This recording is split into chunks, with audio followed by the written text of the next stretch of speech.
On the 26th of April 1883, singers and musicians gathered at the town hall in Strabane, County Tyrone.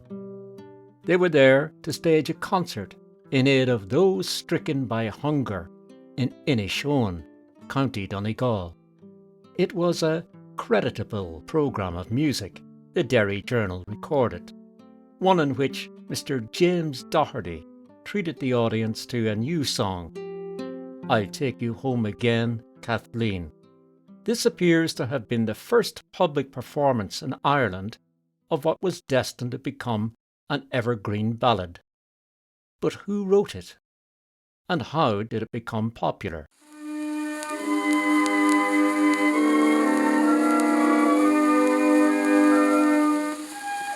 The ballad was composed by Thomas Payne Westendorf, a musician and teacher who, oddly enough, had no Irish connections and had never set foot in Ireland.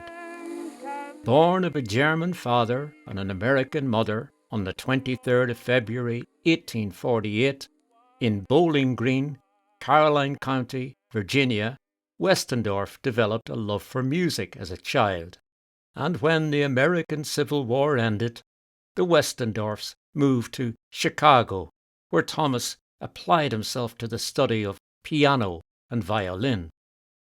In 1871, he secured a job as a teacher at the Chicago Reform School, where he conducted the in-house school band.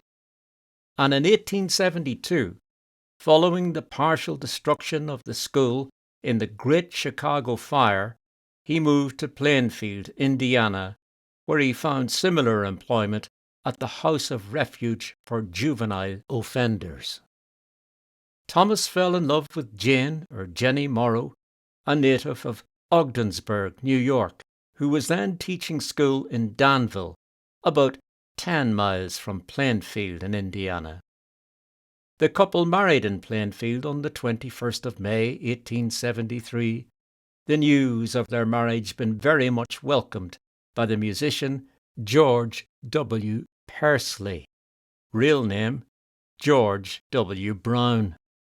Brown was, for many years, a member of various minstrel groups. That is until he opened a music shop on South State Street, Chicago. And it was there in 1870, just 1 year before the Great Chicago Fire, that Brown met and befriended Westendorf. In 1875, Pursley, or Brown, dedicated to Thomas and Jane his recently published song, "Barney, Take Me Home Again," music by Pursley and lyrics by Arthur W. French. Cynics would argue, perhaps rightly, that Barney was just another dewy-eyed Irish ballad churned out by one of many enterprising songwriters, many of whom were keen to cash in on the homesick Irish immigrant market. "Oh, take me home, yes, take me home, to where my heart will feel no pain. I'll go with thee across the sea. Oh, Barney, take me home again." Clearly inspired by French's lyric, but definitely not by Pursley's melody, the impish Thomas Payne Westendorf thought he would write a reply to "Barney, Take Me Home Again." So Westendorf composed both words and music for yet another sentimental ballad, namely, "I'll Take You Home Again, Kathleen."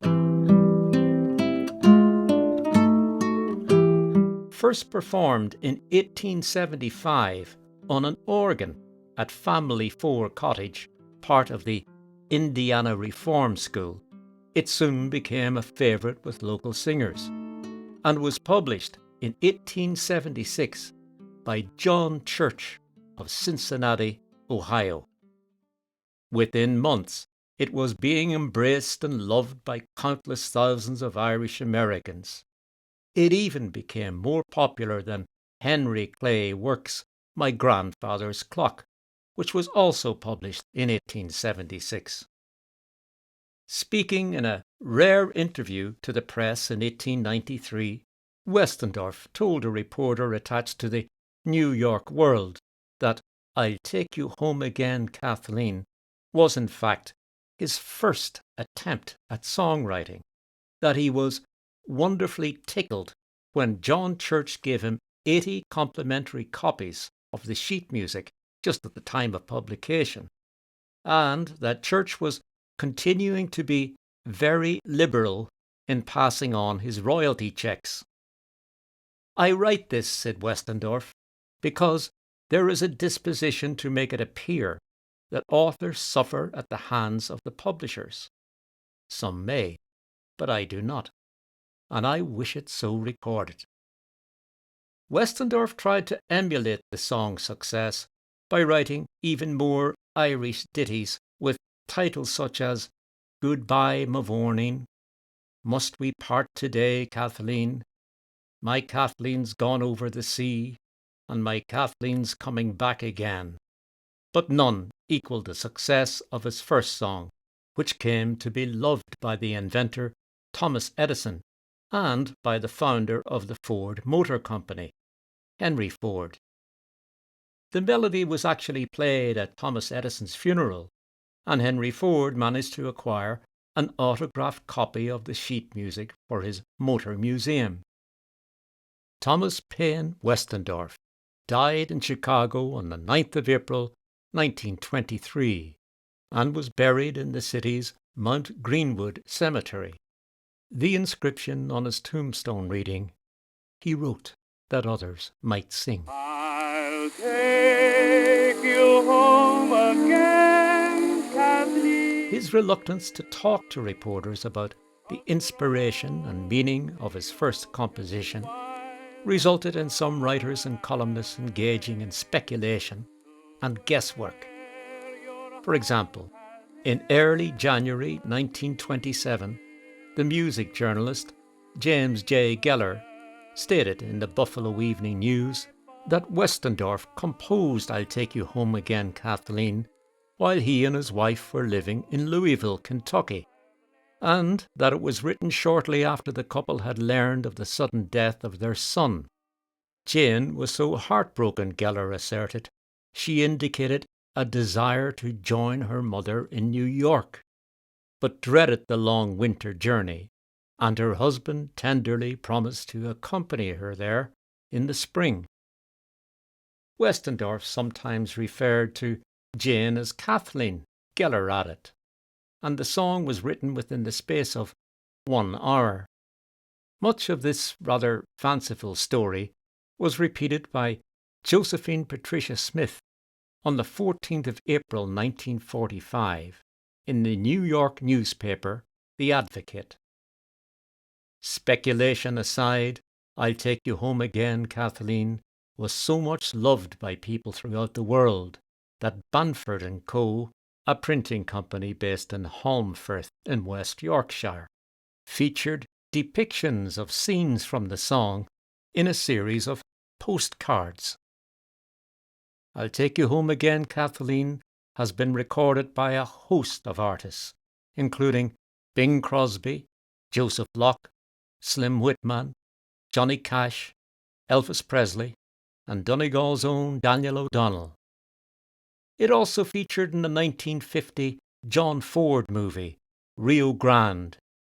In one particular scene, Lieutenant Colonel Kirby York, played by John Wayne, watches the reactions of his estranged wife, Kathleen, Maureen O'Hara, as Union troopers serenade her with a harmonized version of "I'll Take You Home Again, Kathleen."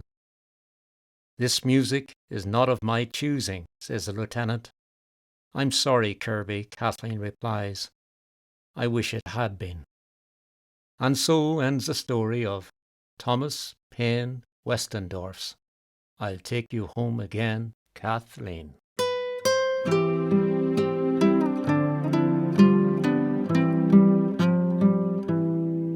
I'll take you home again, Kathleen,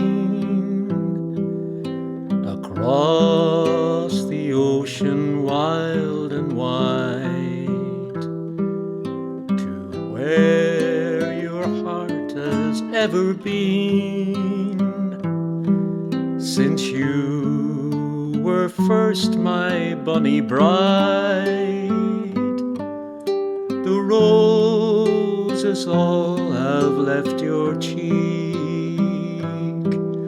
I've watched them fade away and die.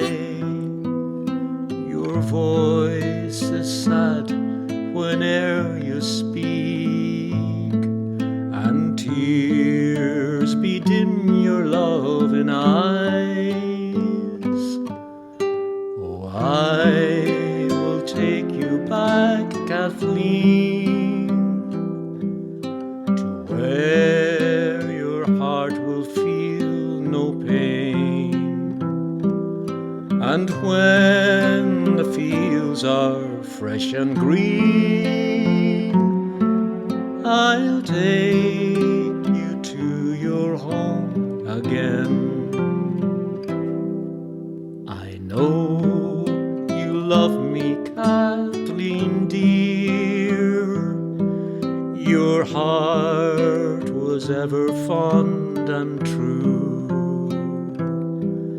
I always feel when you are near that life holds nothing dear but you. The smiles that once you gave to me, I scarcely ever see them now, though many, many times I see a darkening shadow on your brow. To that dear home beyond the sea, my Kathleen shall again return. And when thy old friends welcome thee, thy loving heart will cease to yearn. Where laughs the little silver stream beside your mother's humble cot, and brightest rays of sunshine gleam, there all your grief will be forgot. Oh, I'll take you home, Kathleen, across the ocean wild and true. And when the fields are fresh and green,